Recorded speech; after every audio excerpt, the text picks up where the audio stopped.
Hello, I'm Scott Phillips. I am the president of the Southeastern Film Critics Association and a writer for Forbes.com. The three of us that you see here on the screen have just finished tabulating and tallying the ballots for our 2024 awards. It's been a lot of counting and a lot of recounting and making sure that we have an accurate result. But we are here to announce the winners of our 2024 awards. And so that said, I'll hand off to one of my fellow vote counters. Hey, everybody. My name is Jim Farmer. I'm the vice president of SEFCA. I'm also an area arts reporter. My work can be found at artsatl.org, Georgia Voice. I do some freelancing for the Atlanta Journal-Constitution, Atlanta Magazine, and here and there. This was a really great year for film. I was really glad to be part of an organization that embellishes so much fine work. And I'll turn it over to one of SEFCA's co-founders. Hey, everybody. Well, I'm amazed every time that we do get movies together. Um, and I've noticed looking at the members' ballots that they sent in that you can still be at home a lot and watch on TV all the big movies, and you discover a lot of the smaller, what we call the smaller movies. But I'm excited to see the number of films that still you can see for various reasons. And well, I was one of the founders. There were five of us, I think. And we just thought it would be nice to include a lot of members from not major cities. And I think they have benefited a lot because we would be sent movies that maybe they did not have access to, like documentaries, foreign films. And it was very helpful to the group. And we got more and more members. We started out with five. And what are we now, Scott? 90? Yes, I think it's 89, I think. Ah, Wow. well, that's a fantastic number. And we are just Yes. all over the Southeast. And so I have lived in Atlanta most of my life now. I came from Sweden, so I have been writing for various newspapers, television stations, and also done some overseas work for, well, strange countries, not just Sweden and the Nordic countries, but I think I got some Japanese person who helped me translate to Japanese papers and German. And um, it's amazing that the business continues because it was very different when I started. Anyway, the group has grown, and I'm very excited about that. And also, um, how we can still do it in spite of the business, which is, well, Jim, you know all about this. You have done wonderful things for the city, and you have also seen some things go the other way. So over to you, Jim. Well, thank you.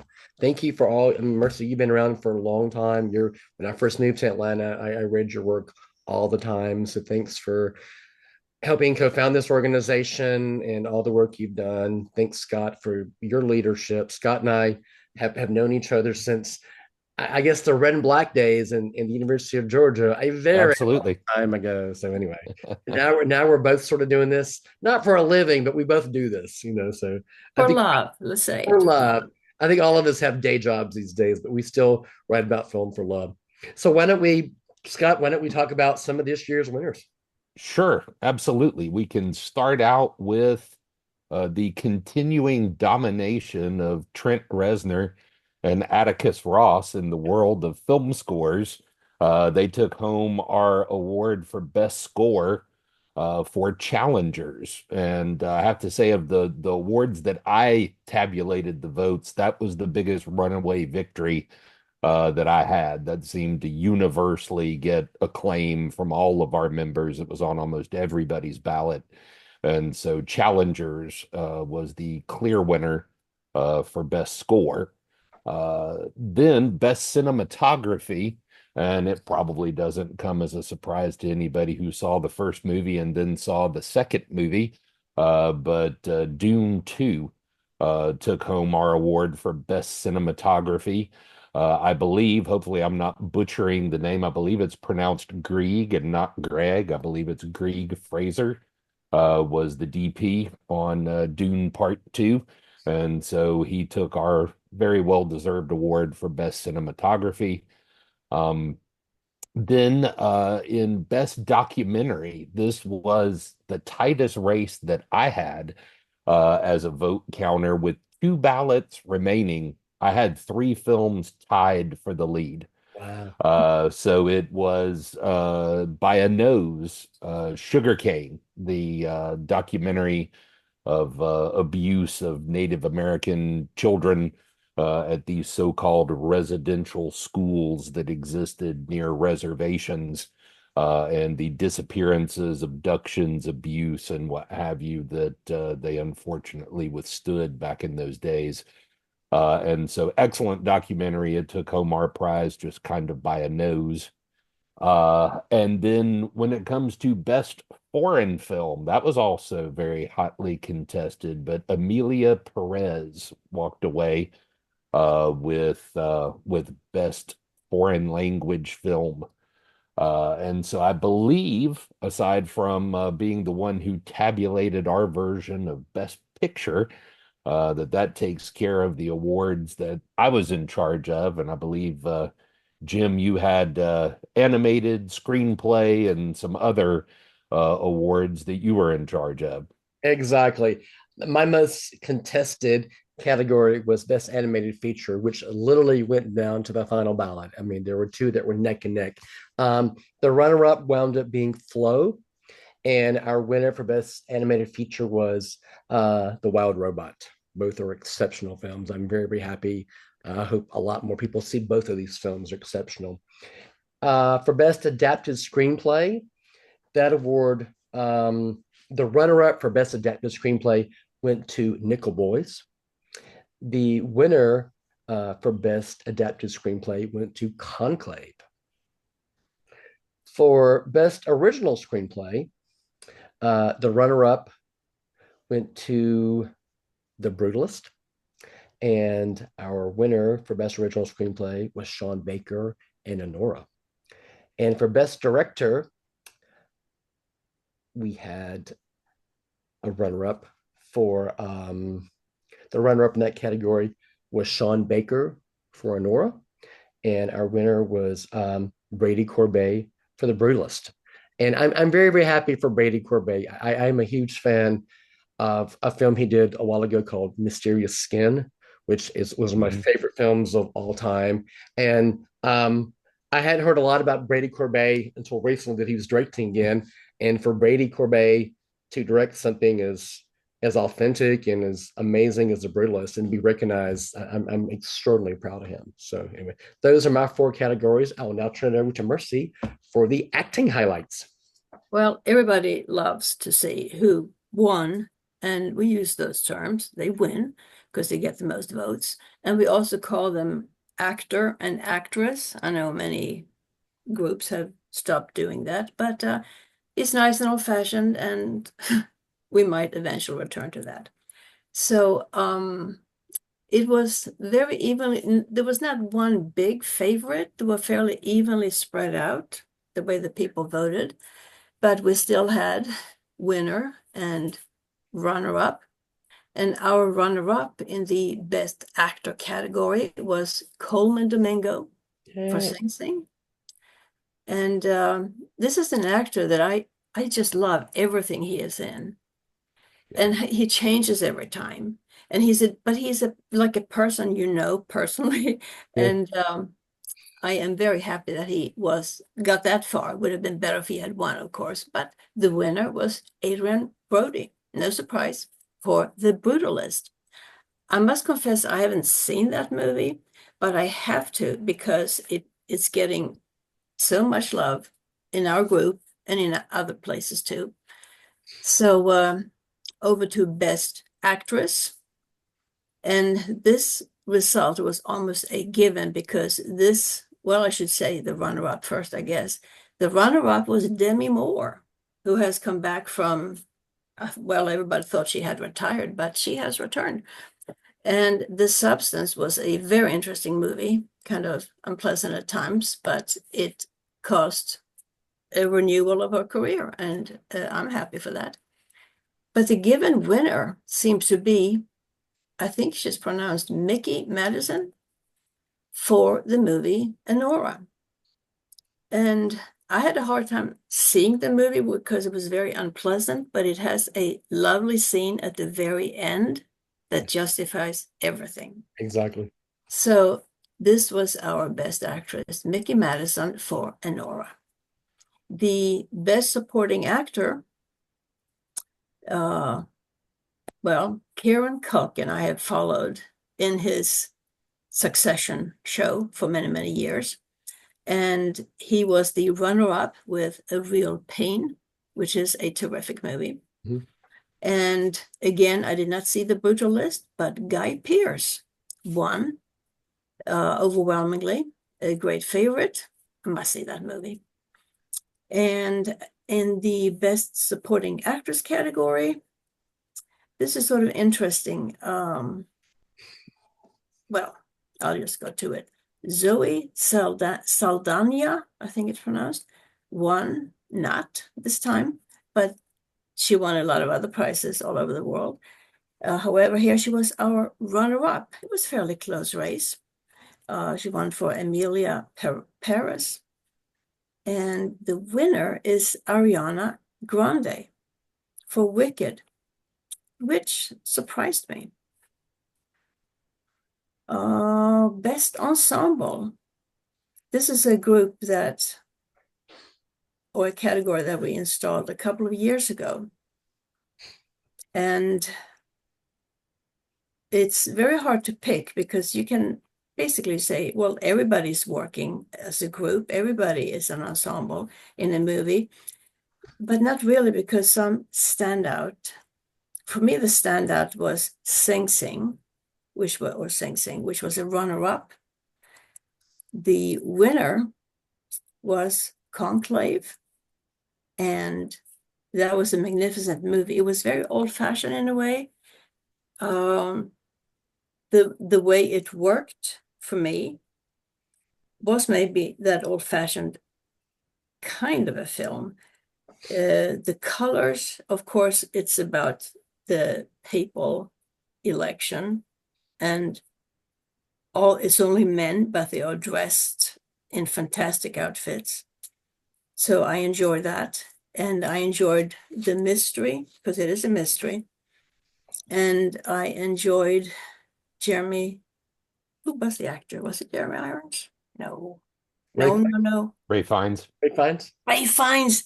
He is like, he takes the kind of parts that Jeremy did. Mm-hmm. So, but Ray Fiennes, I think, is magnificent. And he did pretty well. He ended up as a runner-up for the movie Conclave. But that is a good movie and a great ensemble. So that was it for me. All right. Well, that brings us to the top 10 films of 2024. I do feel like I should mention number 11. It was very close between number 10 and number 11. Number 11 was a personal favorite of mine, so I'm going to kind of use my moment in the spotlight here to give a shout out to I Saw the TV Glow, which I really enjoyed. I caught it at the Overlook Film Festival in New Orleans. I think it's a fantastic film, and it just got edged out by our number 10 film on the list, which is the Bob Dylan biopic, A Complete Unknown. It has been kind of a divisive movie. Some people saying it's a little too biopicky for them, and but then others really adoring Timothée Chalamet's performance and the way that it chronicles the early days of Bob Dylan. And so that is our number 10 film. Number 9 is the body horror Hollywood satire, The Substance. I was a huge fan of Coralie Fergit's first film, Revenge, and so I was happy to see her back behind the camera for this film. It did well at Cannes and it did well with our voters. Um, our number eight was Wicked, the Broadway show turned film. And so I guess I should technically say Wicked Part One because Part Two is still on its way. But it finished at eight on our top 10 films of 2024. Number seven, we mentioned Coleman Domingo earlier. Number seven is Sing Sing, the film in which he is the lead and was certainly a candidate for Best Ensemble. So many good performances in that film.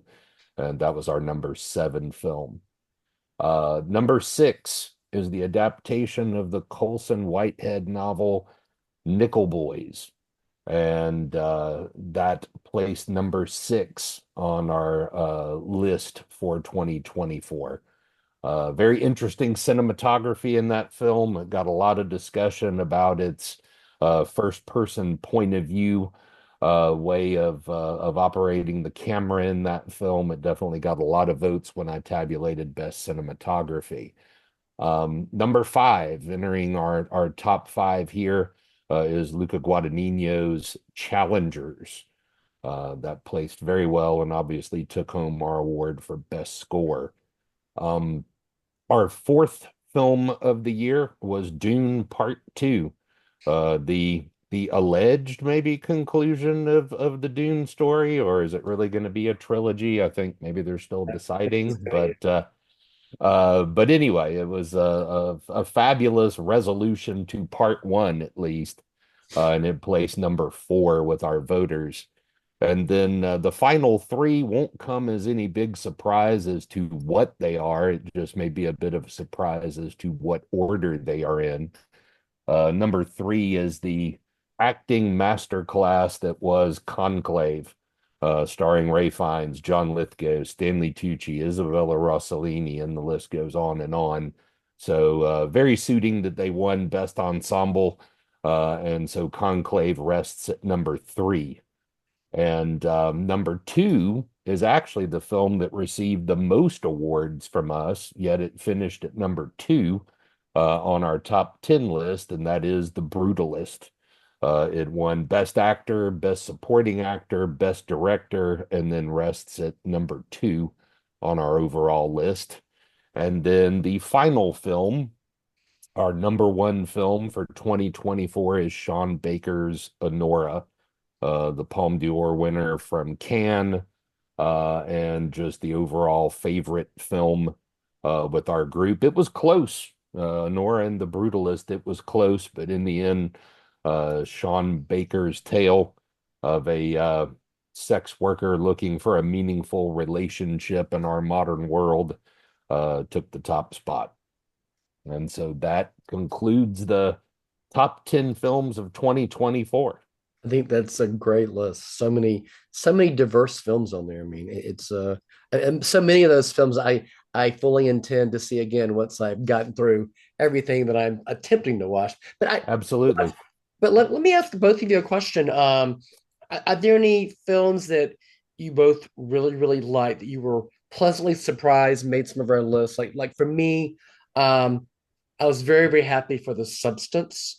'Cause I adored that film. I wasn't really sure how it was gonna play this season with critics, but so far it's been very well received, and I hope it continues its success. And I'm very happy for Challengers, which I think is just a really sexy, twisty, unexpected film that I'm happy to again see. Getting some mentions late in the game. Either of you have any personal favorites you were happy to see in their list? I was actually happy to see a complete unknown. Like Yeah. I said, I felt bad that it bumped out. I saw the TV Glow because I'm a big fan of that film as well. Mhm. But having been a Bob Dylan fan for a long time, having seen him many times live in concert, I didn't think that it was kind of a Dewey Cox walk hard, biopic by the numbers or, a paint by numbers, typical tropes kind of film. I thought it did a really good job of capturing kind of the enigma that he was. I thought it was wise not to try to explain him and just kind of show him as the artist that he was in those days. And so I thought it was really well done. And then, and I knew, of course, Honora would be on our list, but I was very happy to see it finish at number one. I thought that it resonated the most with me of any film that I saw this year. And I think it has one of the best endings that I can recall in many, many years. Can we all And agree that the best final scene of the year was Honora? I absolutely. was really mixed in that film to the second hour, and then I really started getting into it. And that final scene was just the clinch for me. It's like, wow, that was just so Yep, that was just that scene was just perfection. absolutely. Yeah. Well, some of my favorite movies were not on the list, but I think are being discovered slowly. One is My Old Ass. Did you both see it? No, Yes, I'm actually I did. I have not. I feel so bad because everyone's ready. Craig and I are actually watching it tonight, and then I mean, and I want to like it, but if I really love it, I'm going like, well, damn, it should have been in it. It should have You been. It know, should have been. you Yeah. just can't watch everything, but we are literally watching it tonight. But it is on television. Everybody can watch it. And I also liked very much a Japanese movie called Evil Does Not Exist. Another film I haven't seen.